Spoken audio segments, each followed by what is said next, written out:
Next on BYUSN, the BYU football position coach who will play the most vital role for Cougar football this fall. Plus, is it okay to be hated as a fan base? We look at this deep question. That is a deep question. It depends on who you're being compared to. More on that in a moment. Welcome to BYU Sports Nation, presented by the BYU Store, official outfitter of BYU fans everywhere. It is Thursday, April 13th. Alongside Jarom Jordan, I am Spencer Linton. This is the time for brackets, and even when it deals with hated rival fan bases. Brackets that don't matter. Yeah, March was the real bracket, right? Now we're dealing with whatever brackets, but here we go. On today's show, which position coaches will impact BYU's success this season the most? We will break it down in football, of course. Offensive line coach Darrell Funk after practice yesterday with Spencer. Which Pac-12 athletic director tweeted a reaction to a random tweet and what it means? And the newest Deep Blue featuring Ashley Hatch, who is trying to become the first BYU Cougar to play in a Soccer World Cup for the United States. Here are today's headlines. Beginning with BYU football, they held their penultimate spring practice yesterday. They had some live reps, including full contact for some of the quarterbacks as well. Kalani Sitake said after practice, what's ahead for the team this fall, and the Big 12 has provided certainly some good motivation for this spring. Overall, I think the focus on the schedule, on our opponents, and the excitement to get to the Big 12 conference and making sure we represent as best as we can year one. I think that's the key for our guys, the focus for our players. The Cougars wrap up spring practice tomorrow. And then it's the season, baby. We're in the long, dreary off-season. Yes, exactly. But we're here to fill it for you. ESPN's Matt Miller released his draft rankings. Blake Freeland, 94th overall, 10th best tackled. Jaron Hall, 160th, 9th highest rated QB there. Puka Nacua, 203 overall, 29th best receiver. And somehow Mason Wake, despite not being in the draft, is 339th. Wait, what? 6th best fullback. That happens a couple of times where Mason Wake makes these lists. It's like, he's not in the draft, guys. Next year, he'll be in the draft. There is a fullback in the draft for BYU. It's Houston Hamuli. Houston Hamuli, that's right. Which leads us to our next headline. Jaron Hall worked out with the Pittsburgh Steelers. He has heard from, according to Cam Miller, almost all of the NFL teams and has worked out now for the Steelers, Colts, and Seahawks, to name a few. The aforementioned Houston Hamuli and Chris Brooks both worked out with the San Francisco 49ers. Remember, they both had nice pro days at BYU. We'll see if they can get into a camp. Formerly Bay Area players at Stanford and Cal, so nice by the Niners to bring them in. Baseball plays at Santa Clara, speaking of Bay Area. Cougars have won 3 of 4, are a game back in the standings with the Broncos. Listen to Game 1 of the series on the BYU radio app at 9 Eastern time tonight. BYU track and field competing in a couple of different meets today, the Pacific Coast Intercollegiate and the Brian Clay Invitational. The women's team currently ranked 13th nationally. The men's team ranked number 2. Not bad. All rise and shout. It's time for What's Trending.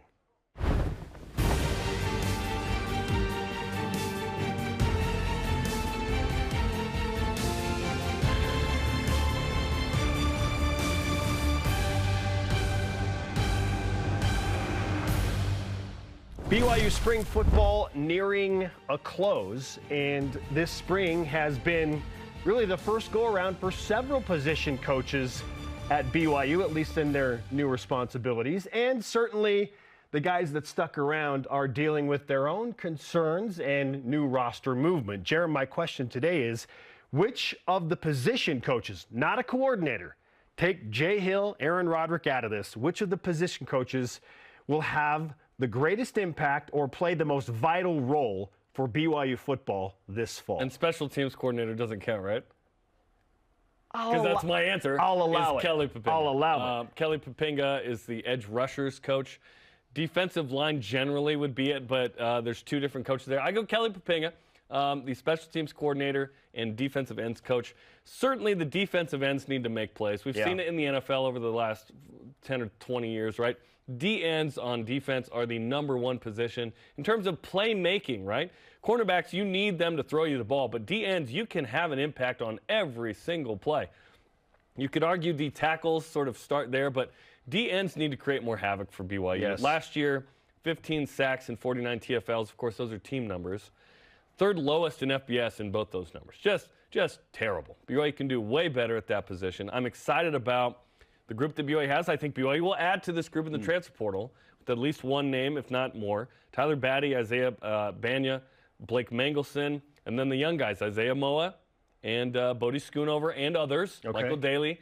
Excited for that group. Excited for Kelly to put his imprint on the defense. Obviously, Jay Hill has been outspoken and everybody about being more aggressive. This means we're going to see them get upfield more. This means we're going to see them get after the quarterback. And I would love to see more havoc there. And I think BYU can do what Utah has done, and I've screamed this from the rooftops forever, which is they get pressure with 4.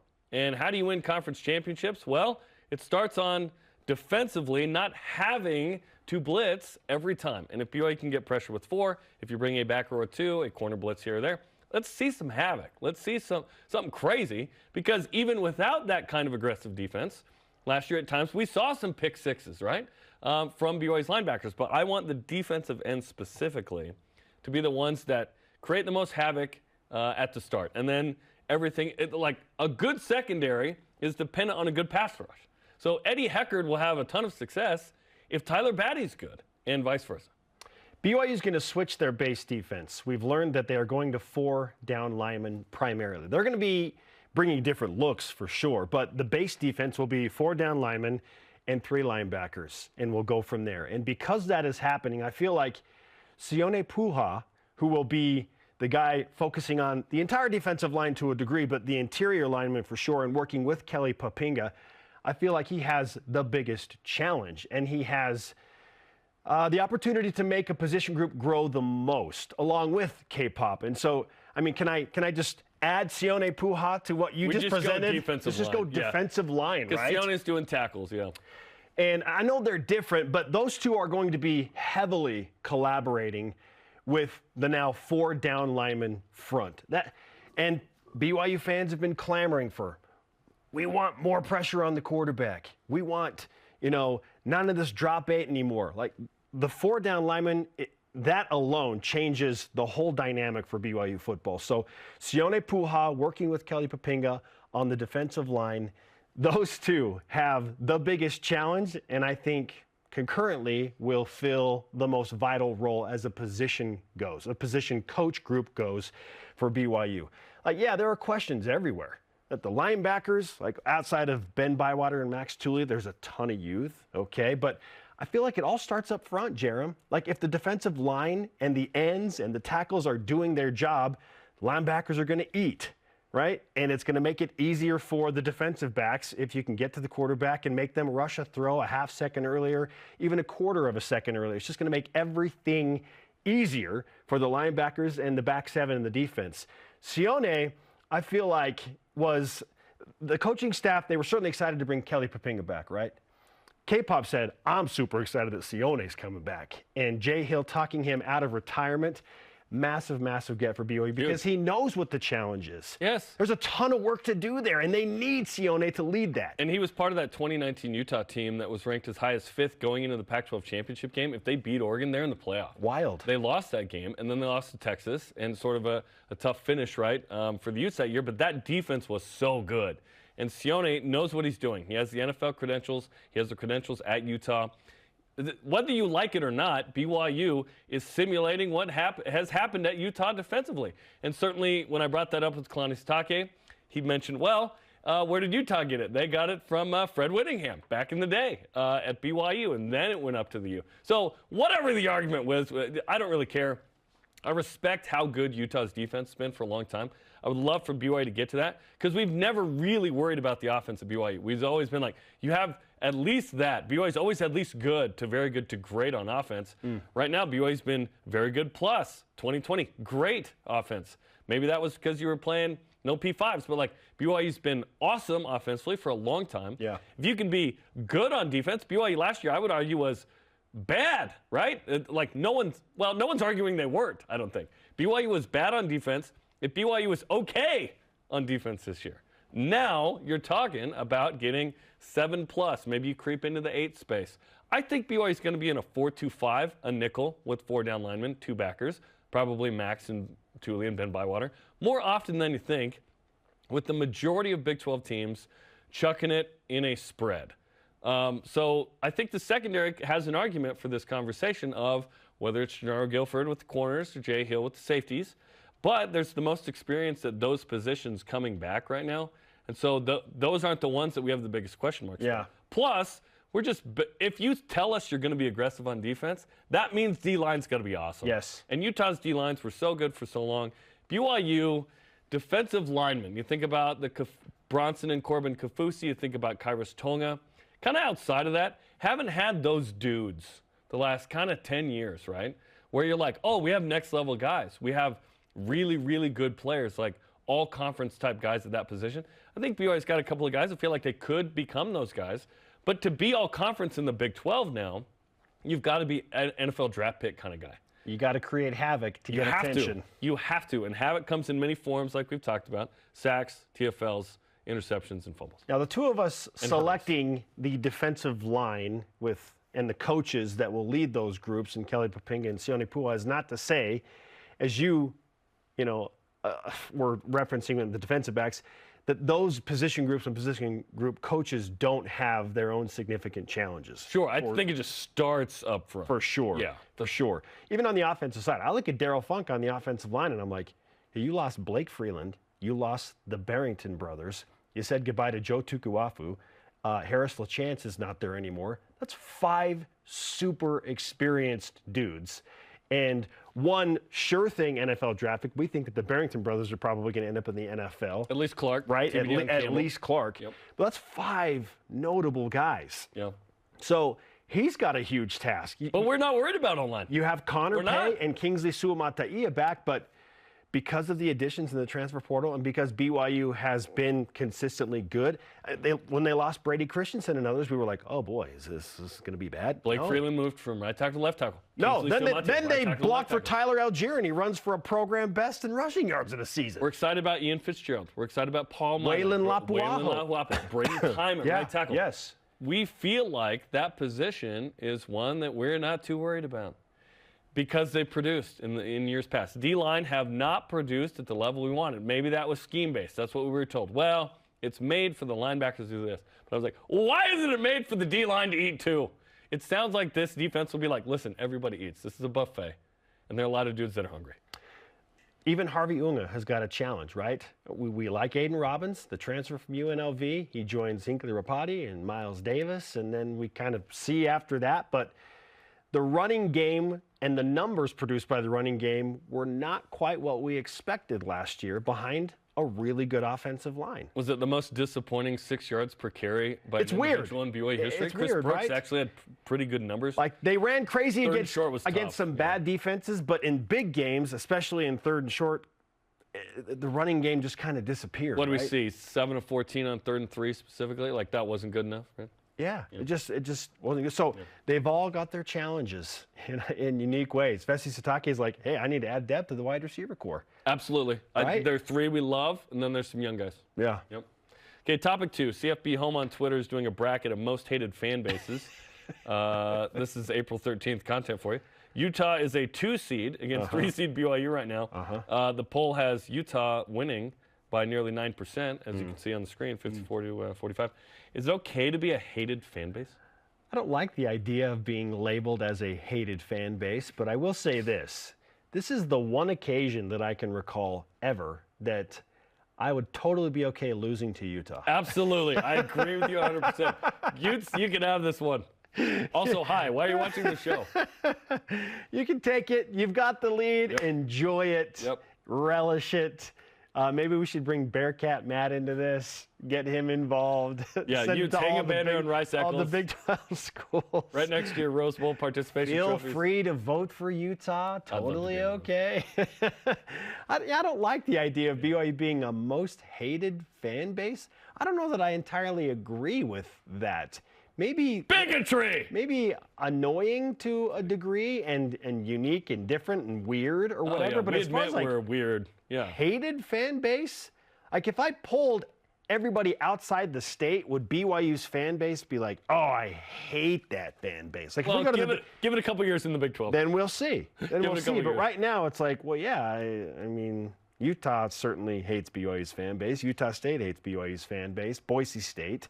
Those are the rivals. But like, the feeling is mutual. are the schools outside of the rivals, like, do they hate BYU's fan base that much? Because we hear so much like, oh, great trip, they give you free ice cream. I hate them. Awesome. They gave me free ice cream. Yeah. But those are the people showing up. I think we need to clarify, because hate is a strong word, but I really, really don't like you, said the plain white tees. I think we're talking about sports hate. We're not talking about real hate. I think real hate is a dangerous thing, right? But certainly, sports hate. Bill Simmons said, I don't hate the Lakers. I sports hate the Lakers, right? As a Celtics fan. Yeah, I don't hate the Utes. Like, sports hate, yeah, that's different. It's a rivalry. It's competitive. It's fun that way. It's all good. We chide each other. We take it on the chin and you move on and you play and you have fun.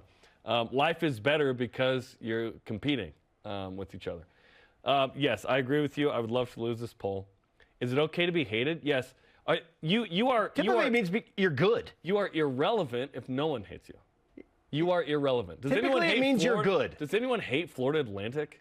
You know what I mean? New Mexico sports? Like, hate? Like, no. Come on now. No, BYU certainly draws the ire of certain groups for various reasons, sports and otherwise, because we have a certain attitude, a certain sports ego that comes here. And I can see why people might not like it. That's okay. We don't always like what everyone else is doing. So it's okay. No, it's fun. It's not a serious thing like a surgeon or a pilot where if you mess up, people die, okay? This is sports. It's sports hate. It's not real. Yeah, lose the poll. Congratulations, Utes. Let's just go ahead and declare it, and you can move on to the next round. You win that and the Pac-12. You are a more hated fan base than BYU's fan base. Also, again, welcome to the program. Why do you watch? We welcome you. Our question of the day. What do you think? Is it okay to be a hated fan base? Neil Henshaw on Twitter says, if someone, or many people, he adds, don't hate you, then you're irrelevant. Amen. Yeah. I'd rather be a hated fan base than one that no one cares about, like, say, Colorado State. What's up, Dallin Holker? If you are good, your fans are going to be obnoxious and annoying. So, yes, it is relevant. So, like, it typically means that you have good teams. And we are uniquely, well, we're not unique, I guess. We reference things that happened a long time ago as still being relevant, too. Like, the Natty is awesome. Long time ago, we got to kind of update that. That's like the dude in Sunday school that only references spiritual experiences from his mission. You got to have some recent stuff, too, dog. Can't just be like, yeah, 20 to 40 years ago, I had this one spiritual experience. What about recently? BYU football continues to try and add to that well, right? Winning the Natty is certainly top of the mountain. But, hey, let's get some other stuff in here, which BYU has over the years. Hashtag BYUSN Twitter, Facebook, and Instagram to join the conversation. Is it okay to be a hated fan base? Weigh in. Let's go. Okay, one game separates 3rd through 7th place in the WCC baseball standings right now. So the Cougar series at Santa Clara crucial. 5th and 7th, respectively. This is the game tonight. Game 1, 9 Eastern on the BYU radio app.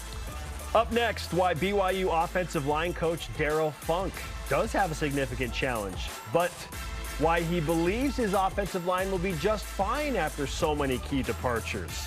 This is BYU Sports Nation. Introducing the Truck for Adventure. The all-new 2022 Nissan Frontier doesn't compromise on power or comfort. This midsize truck was redesigned to incorporate the latest technology and designs for safety, comfort, and convenience. Plus, with up to 6,700 pounds of towing capacity and best-in-class horsepower, it's rugged enough for adventure and still safe enough to transport all your favorite people. Where's your new Frontier? You'll find it at Tim Dowling Nissan Southtown and South Jordan. Utah is a special place. Our communities, the people, the history. There is no place quite like Utah. At Siegfried and Jensen, we're honored to say that we are from Utah. We live here, work here, and when someone is injured, we're proud to say we've helped a neighbor when they've needed it most. We know Utah. At Siegfried and Jensen, we're here for you. Learn more at siegfriedandjensen.com.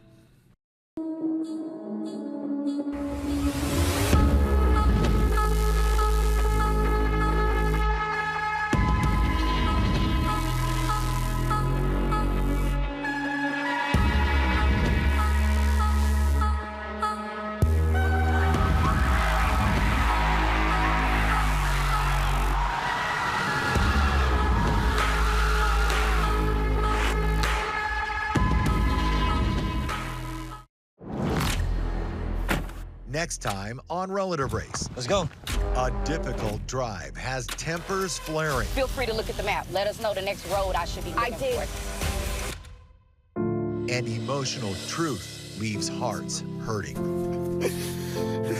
But a surprise video call answers lifelong questions.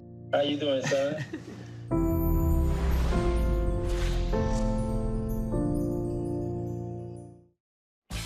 We are live in Studio B with your day-to-day BYU sports play-by-play alongside Jarom Jordan. I'm Spencer Linton. Following BYU football spring practice yesterday, I spoke with BYU offensive line coach Darrell Funk on topic, the leadership role on this year's offensive line, why this group is more athletic than last year's group, and why the coach is potentially going to headbutt his players after a big play.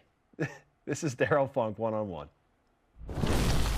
Coach, you've been around college football for a long time. A lot of different teams, a lot of different programs. What makes this spring football unique and different than the other spring football scenarios you've been around? Well, they're all different. That's the first thing. If I went back the last 30-plus years, I thought they're all different because sometimes you come in with a bunch of vets. Sometimes you lose some guys. Sometimes you're like, wow, I don't know who's going to play, and then all of a sudden people stand up. But that's my point, is someone always steps up in spring, and they're like, wow, I didn't think he was ready to go, and he's good. That's what spring ball's for, and establish some rhythm. But I think, like I was just mentioning to you, 2 years ago I stood here, and it was like, okay, we lost Brady and those other two, and some other guys weren't proven, and what are we going to do? And we ended up having a pretty good year, that way. So I feel like that's still the plan, and we'll plug in the spots. We move Kingsley over to the left side, which is one move that's good, but we'll have some guys all healthy in the fall. But I'm pleased with where we're at. There's some good days and bad days for sure, but I think back to your original question, everyone is just slightly different. I can't say I've ever had one exactly the same. How would you explain the energy surrounding the offensive line specifically with all of the changes and the key pieces that have moved on? Well, I think it's a mixture, sometimes based on the day, of excitement, and you got guys hungry to play, and then other times some of the guys are a little tentative, and maybe they get beat on one, and then they slow it down. So, but as far as energy and enthusiasm, I think for the most part, like I said, you're going to have an off day or something too, and our defense is playing real well this spring. But I would say I'm pleased with it. Sometimes, every group's a little different with leaders too. And just because a guy's a rah-rah guy doesn't necessarily make him a leader, but the energy from the group comes from that some, but it more comes from putting a guy on his back or pancaking a guy, or a great double team they know sprung a touchdown, or that's what gets a line going. And when we've done those things in the spring, these kids have fired up, and I feel good about their energy. I was joking with Aaron Roderick because I know he's such an even-keel guy about, don't get too excited, Coach, when you see a big play. Where are you in the emotional spectrum? When you see a big pancake block or springs a big run, where are you in the reaction mode? Well, I don't headbutt guys anymore, and I don't do a whole bunch of chest bumping. I'm excited. I'm just excited in a little different way. That's why the GAs have to be faster than me on the sideline. But no, I love those plays. And to be honest with you, whether it's this spring or last fall, when we've had some big plays, sometimes I'm late on hearing the next call because I'm still fired up about something. Just I could think of several plays like that. But no, I love this game. It's given so much to me, and to be able to come out on the grass and look at those mountains and be around kids and coach a game, I mean, my gosh, that's work. If that ain't work. That's just a dream come true. And I'm not trying to be corny. That's how I feel every day. Now, some days are better than others how you lead the field, but I just think I think this group, the staff, the different energy our defense has right now, and the excitement that we have on some things, and plus going into the Big 12, I think it's all going to come to a head at the right time in the fall. Offensive line coach Darrell Funk is with us on BYU Sports Nation. You brought up leadership specifically, and I want to kind of address that term. Connor Pay clearly is a leader because of his veteran experience, his position as the center. But who else is joining Connor on that leadership front for the offensive line? Well, you mentioned Connor, and he's played guard, he's played center, he knows the offense, and he has his style of leadership that way, somewhat like a coach in a lot of ways. You've got Kingsley, who just knows one speed in practice, and he goes and tries to hit somebody and gets it fired up about. So he's not a big rah-rah guy, but his energy you feel in the plays he makes. Paul, I know he's not practicing this spring, but he's won a lot of games and won championships. So, and just watching him play, he's going to give us a fire in the fall that will really help us. But yeah, I mean, like I said, it's not a leader in the room isn't always the guy that wants to talk all the time. In fact, back even when I played, I could name 2 guys that talked all the time in my junior and senior year that I just wanted to slug all the time. They didn't do anything for us or the team, but they talked, so we just ignored them.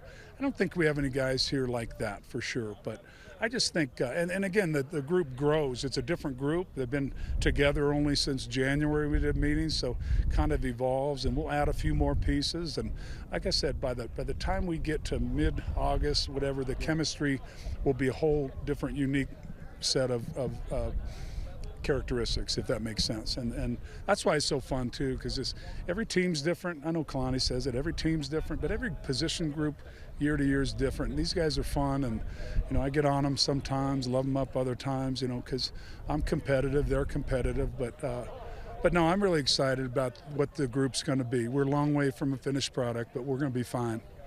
Without question, you lose some key pieces, and we're super excited to watch what Blake Freeland is going to do in the NFL.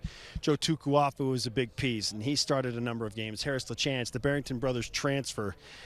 Who are some of the young guys that you're seeing stuff from in spring ball specifically that you think could have an impact and help out in filling some of those prominent shoes?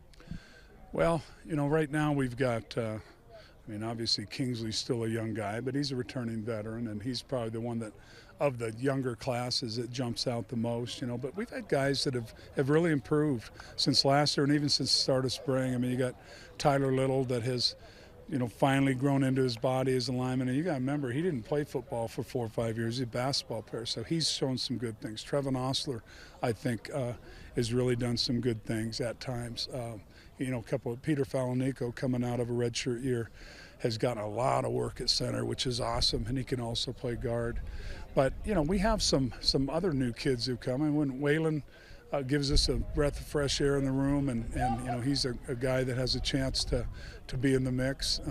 Ian Fitzgerald's played a lot of football. Doesn't say much, but does some really good things and that. But we're I think we've got enough young guys, and we've got a few more people that we're going to add at some point.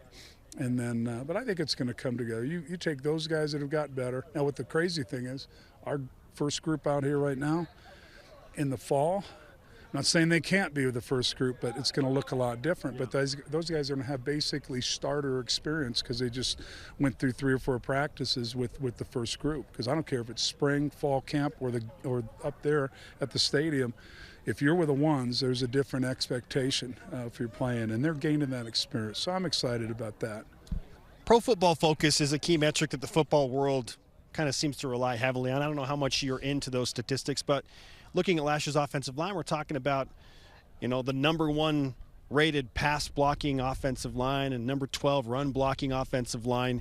But you said we can be better. We need to be better. What are some of the aspects that you are looking to improve upon, specifically in gameplay and formations and whatnot, as you push from what we thought was a really good line last year into next season? Well, and I do respect the PFF. I like looking at the better stats. I forget the bad ones. I'm just kidding. I don't look at a bunch of that, but I really have a lot of respect for all they do because we use some of their stuff for scouting purpose and everything. They do a lot of really good stuff. But I would say this. What we do to protect the quarterback, how we block up front's part of it, what our tight ends do involved in that game, how quick we get the ball out, our running backs and different things, how we mix it up. That's huge, and we'll continue that. We'll always add. We've added a few other little things for sure. Running the ball is always a little different deal. Coming off losing Tyler off the year before, and then last year was kind of a running back committee. We still did some really good things at times. We got run game going later in games. Early it was stagnant a little bit, and I think a part of that was growing with the new running backs. And it's hard when you had 25 toting the rock, and and then Peeny coming in for his carries. That was a really good well, for my first year and then the year before, it's just consistent. They run in the same places. You know how to block it. He knew how we were going to come off at certain times on the combos and stuff. And sometimes, when you're running four running backs in there, it just takes a little while. But we still did enough in some running game. Finished on a good note. I think we rushed for 200 or more in the last 4 of the last 5 games. That might have been a PFF stat. But no, you just try to build on it. You never stay exactly the same. We're going to add a few things, feature a few things, explore a few little things that we already started doing in the off season, and then just kind of build. Because you can't just do the same thing every year, even if you have all the same guys. Even coming into the 21 year, we changed a few things, some pretty subtly and some pretty drastically, and added a few things that give some people trouble. I want to ask you about the defense. You mentioned, and you're not alone, I've heard this from every coach and every offensive player, the defense is just different, and it's making the offense better, albeit there are some frustrating moments for the offense because the defense is flying around and giving different looks. But how has it made your job a little bit more unique this spring?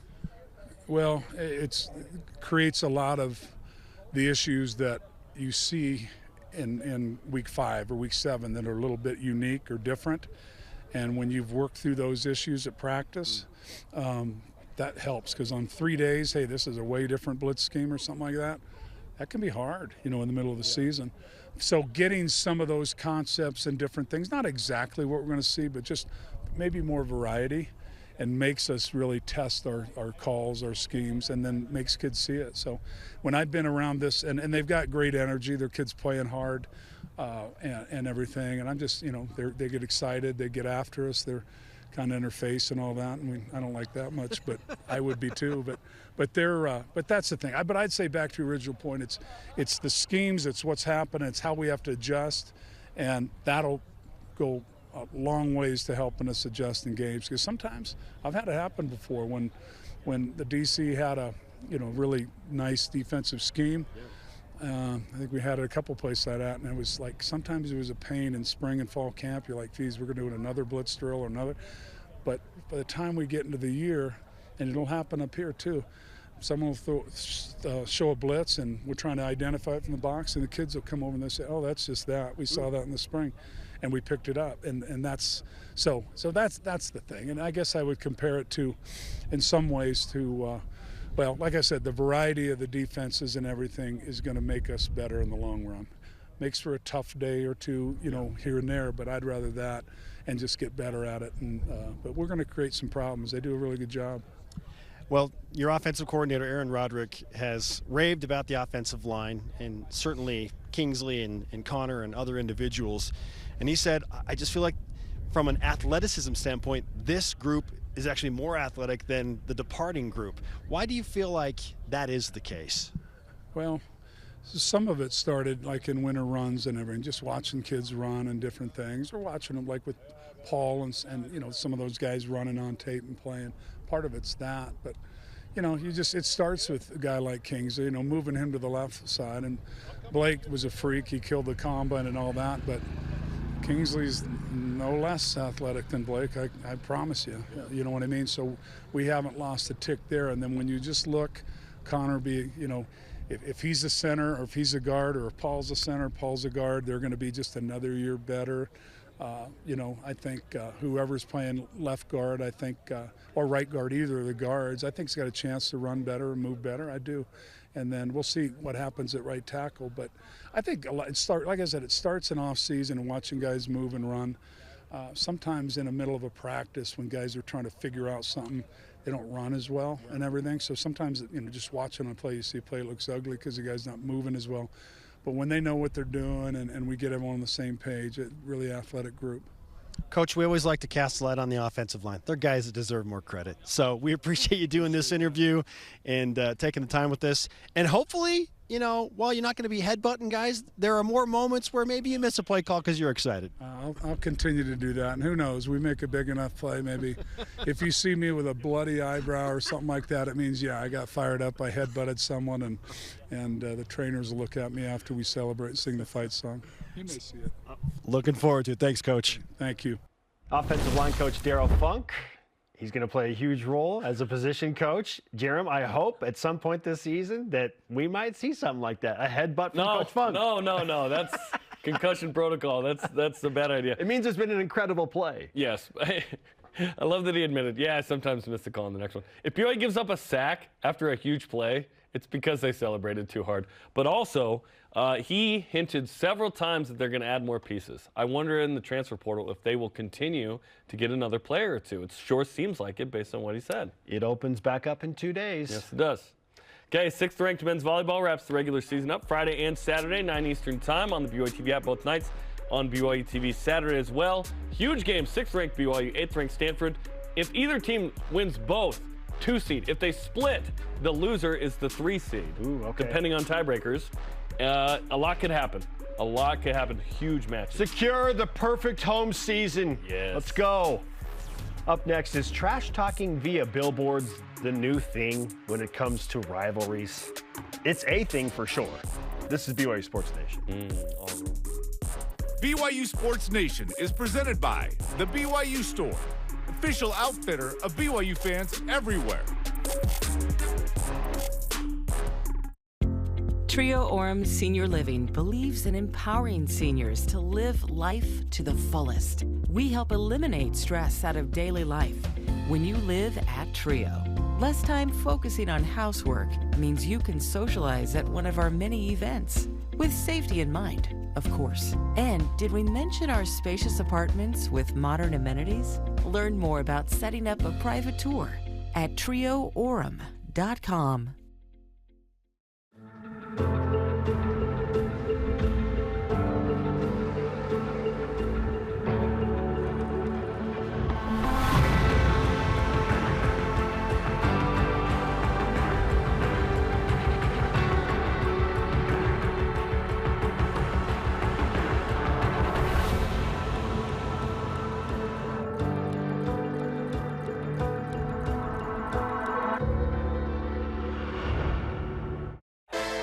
If you're looking to build your brand awareness and increase market share as BYU moves into the Big 12, this is the place, BYU Athletics.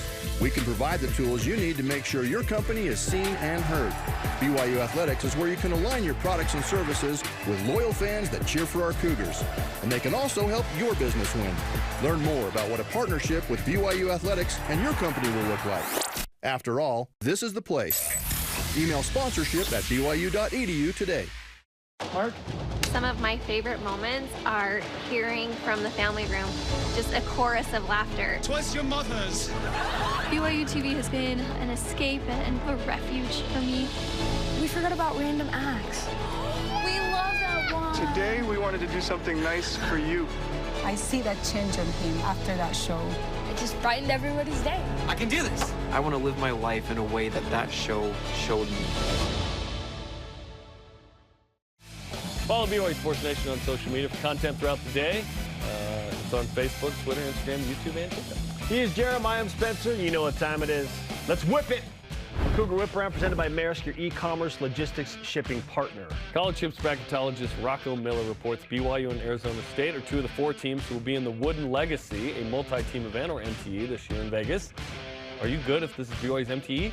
Absolutely. As long as it doesn't involve, like, elite level teams besides Arizona State. Arizona State's not exactly elite level. I just don't want it to be too hard. BYU's going to face plenty of difficult teams. Well, I want one MTE where it's really hard, and then I want BYU to mail it in to try and get at least 10 wins in non-conference. They will not be prepared for Big 12 play no matter what happens anyway, but you need a bunch of wins going in to give yourself a shot at being in the NCAA tournament. Here's where I probably don't want the other difficult teams in that specific tournament, because BYU is going to play Utah and Utah State probably. And San Diego State is reportedly already on the schedule. Yeah, so you're probably good. But Utah State is going to be perhaps rebuilding with the new coach. Utah didn't make the NIT. They weren't that good. Easier the better in the non-con. Did Utah make the NIT? I don't think so, right? I don't pay attention. They didn't.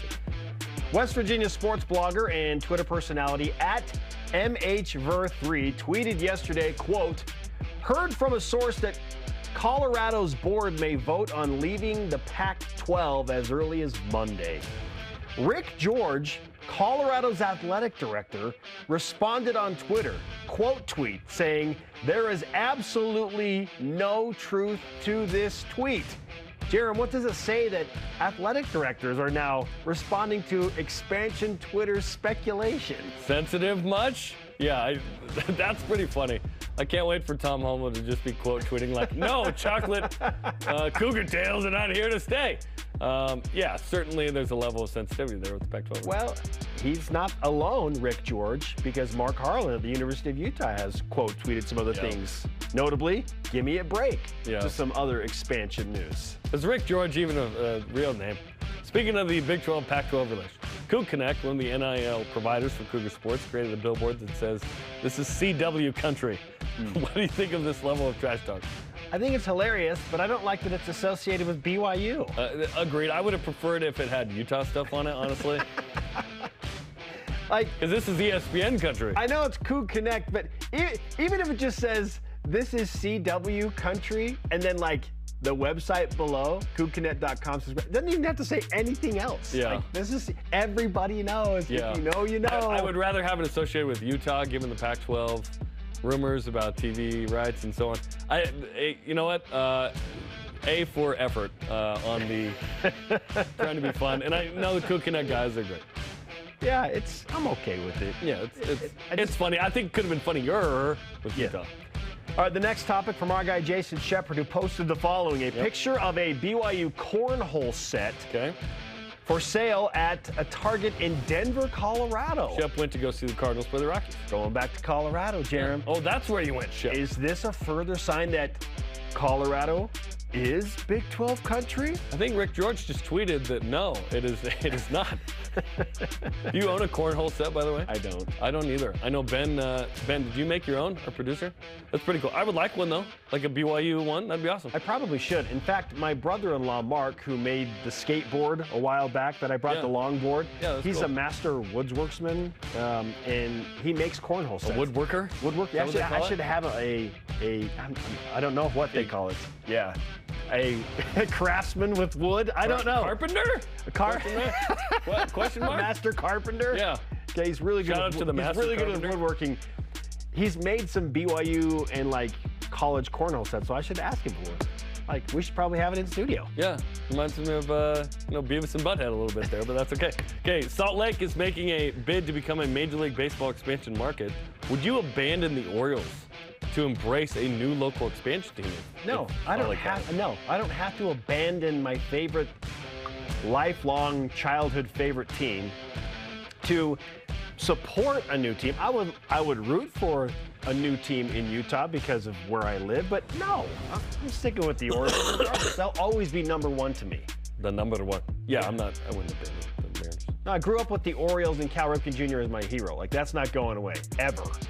So, but I'm happy to host Utah team as number 2 in my power ranking personally. It'd be sweet if MLB got, came to Salt Lake. That'd be awesome, man. It'd be fantastic. And the Mariners and the Orioles would come to Salt Lake City. Yeah. I like that.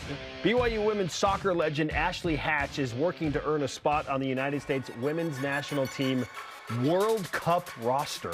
Amazing. Her journey to repping the red, white, and blue is the central focus of our Deep Blue feature next on BYUSN. This portion of BYU Sports Nation is presented by Maersk, your e-commerce logistics shipping partner.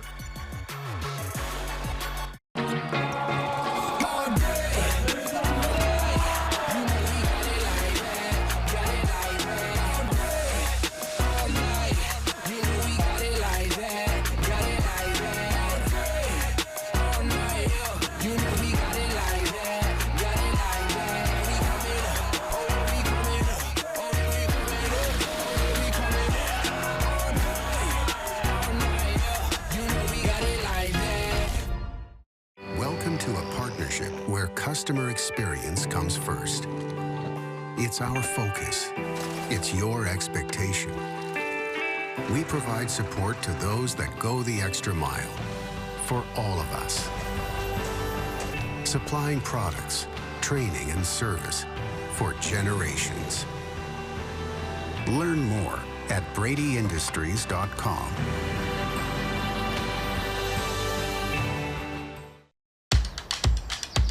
This is where we dominate. Our playground, place of business. This is our promised land, where we seek to find ourselves. And we're here to make sure the spaces our best prove themselves on appear how they should.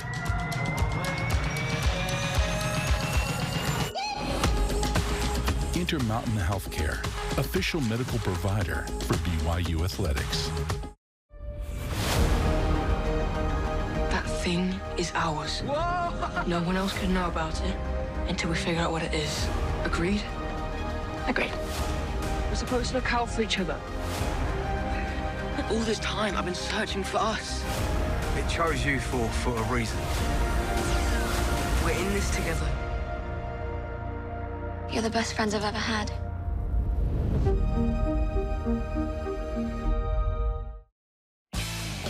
Welcome back to BYU Sports Nation live in Studio B. Former All-American and a BYU women's soccer legend, Ashley Hatch, has 18 appearances with the United States women's national team, including 2 over the past week as the U.S. ramp up for this summer's World Cup.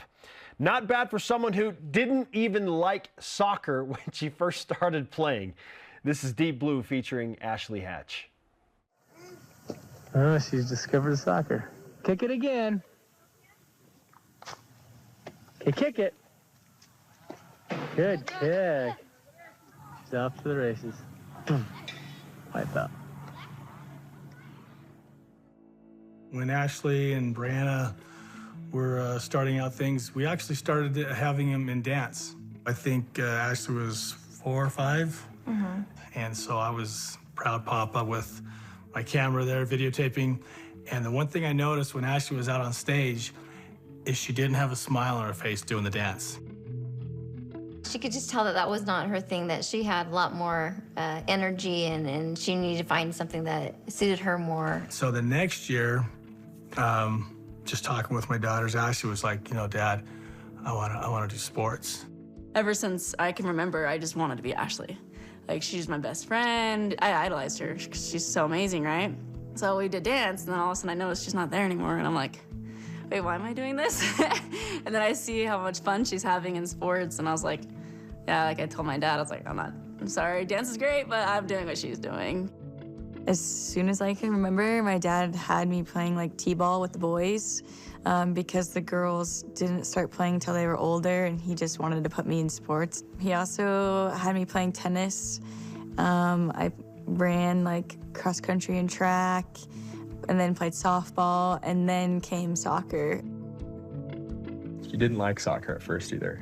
Yeah, because I started playing later, like we had positions, and we actually had to like stay in our positions. I thought you could just chase the ball around, but because I started later, my coach kept telling me to stay on the left side. He's like, stay on the side, and I was like, why? The ball's over there. So I didn't like it at first, but my parents made me finish the season, and I didn't score a goal the whole year except for like my last game. And I remember my last game, driving home, like I was super excited, super pumped. I was like, Dad, like, can you believe I scored a goal? And then he kind of like turned back to me. He was like, of course I can believe it, and you're gonna score a lot more. And I was kind of just like, oh. That was like the beginning.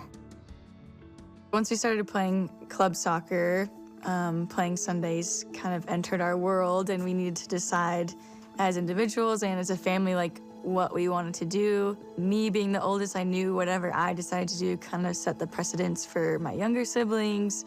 And at the time, it was a really like hard decision because we were getting pressure from our coaches and teammates of like, hey, like, we need you guys. And so it was like, I don't want to let my teammates down, but also this aspect of my religion and my faith is really important to me. So I sat down and I said, okay, well, if we do the club thing, it's a Sunday. You know, we don't try not to do things on Sunday and keep the Sabbath day holy. And so they understood that. And I said, so that's something that, you know, we're up against and you guys are up against. We prayed about it, and I ultimately decided that I didn't want to. From early on, started telling our coaches like, hey, like, we really appreciate being on this team, but if we're gonna continue, like, we would like to not participate on Sundays. By going through that experience, that helped me gain that foundation and that testimony, like, no, this is what I'm gonna stick to. I don't care what everyone else thinks or does or says. I'm not gonna play on Sundays. I think I was blessed in many ways because of that decision, and maybe not the ways that people would think. I don't think my path was really any easier. I think I was blessed because it made the path a little bit harder. You know, you don't want to play on Sunday. You need to even be better. You need to be better than most of the girls. And so when Brianna and Ashley were playing together, they just had to really prove that they were good enough to be on the team. And sometimes they missed championship games. And later on, they got to play against some of those teams that weren't on Sunday and got to shine no matter what. And I think they were really blessed, and I think it strengthened their testimony. We can still play our sport, but we can also choose the right and go to church and serve our Heavenly Father at that time. My first camp with BYU was the summer going into my freshman year of high school. I think it was like at that camp that we became like BYU soccer fans, like true BYU soccer fans. And then every year we kept coming back. I think it was this summer after my sophomore year that Jen invited me into her office and said that they would love for me to be a member of the BYU women's soccer team.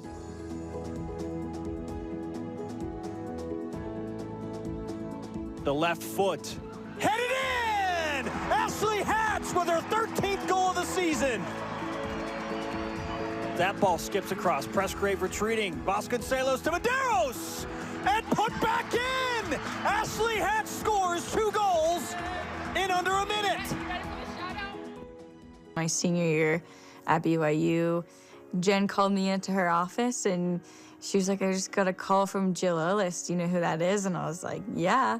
And she's like, they have a camp coming up and it's starting here in Salt Lake City and they want to invite you. So I was super excited and she just congratulated me and she's like, you might want to go call your dad. So yeah, my heart was just pounding. I was just like, wow. I mean, it was always a goal of hers and of ours. We set out as, she loved watching the U.S. Women's National Team as a little kid. And so to get that call as a college player at BYU was just so surreal. They had a game at Rio Tinto against Switzerland, and I got the opportunity to step on the field and wear the uniform for the first time, and it was basically a dream come true. To see her walk on the field and to see her, her name light up, and the crowd was cheering for her. I was literally just like shaking because I was so happy for her. And I just remember the girls cheering her name and I was like, that's right, that's my sister. It was kind of a sneak peek into like, is this what I really want to do? And it definitely was, like being able to play with girls that are just faster, stronger, quicker, smarter. I was like, I want to get to this level. I had prayed about if going the professional route was for me, and I felt a lot of overwhelming peace about it, and I knew that wherever I would go or wherever I would get drafted, that I would be able to find a Ward family. I got drafted 2nd overall, which I also wasn't really sure about. I didn't know where I was gonna go, how early my name was gonna get called, but once my name got called to go to North Carolina, I was super excited, and I didn't start till like halfway through the season. And once I started scoring goals, I quickly created a name for myself and people knew who I was. And so winning Rookie of the Year was really cool just because I was like, wow, like I can do this, I can play among all these players. But after winning Rookie of the Year, I got traded. I went from the best team in the league to the worst team in the league at the time. And I've been with that team, the Washington Spirit, since. And we've climbed our way up, and we were the 2021 NWSL champions, so I was able to win a championship with the Washington Spirit, and in that same year, I also won Golden Boot, which is the most goals scored during the season. Ashley's just a pure goal scorer, and she showed that in the league the last couple of years, and so for her to get the opportunity and be here now consistently, she's done great. Quite the validating comment. Hey, Alex Morgan. Yeah, Alex Morgan. No, Ashley's incredible, and there have been some amazing women's soccer players at BYU over history. She is, you could argue the best. Shauna Robach, amazing with all those goals, but no one has, played ascended with the US, the way that Ashley has. And I fully expect her to make the World Cup roster. In fact, I'll be disappointed if she doesn't. That's coming up in July and August. U.S. playing Vietnam, the Netherlands, and Portugal. Super excited about it. But Ashley has been awesome. Actually took her teammates to the Washington, D.C. Temple Open House, which was pretty cool. So she's been a great rep of BYU. And the Church of Jesus Christ of Latter-day Saints. You can watch the full feature right now, BYUSN.com, including that story that Jarom was just alluding to and how it influenced the game-winning goal. Yeah, all the Deep Blues, shows, games, you can find them on BYUSN.com or download the BYU TV app.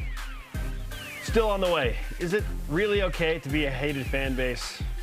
We have more of your responses. And one from the guy who created the poll. This is BYU Sports Nation. Yeah, weigh in during the show. BYU Sports Nation is presented by the BYU Store, official outfitter of BYU fans everywhere. Does your dream of home ownership feel impossible? At Mountain America, we want to remind you the dream is alive. We are here to craft a personalized mortgage loan based on your needs. You can live your dream. And now, for a limited time, receive a free appraisal.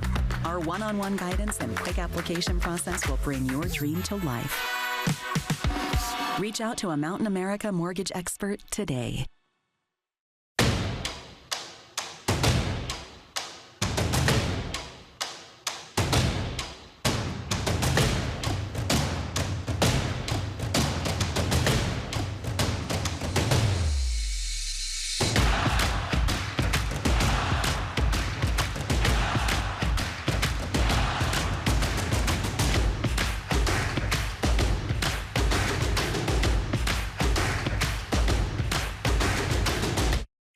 Thing about BYU Sports Nation. It's a banner that unites fans all over the world. BYU TV and BYU Radio are all about bringing your family events and games live. On air, online, and on the free apps. It's the next best thing to being there, connecting your fandom with others across BYU Sports Nation. Download the apps and get exclusive access to analysis and interviews with players and coaches. BYU TV and BYU Radio, the place for all things Cougar sports. Tune in, join in. Shall we play a game? Let's play global thermonuclear war. Over there, we have Soviet. If Joshua tricks them into launching an attack, it'll be your fault. Extinction is part of the natural order. If we're extinguished, there's nothing natural about that. It's just stupid. I wish I didn't know about any of this. And tomorrow it would just be over.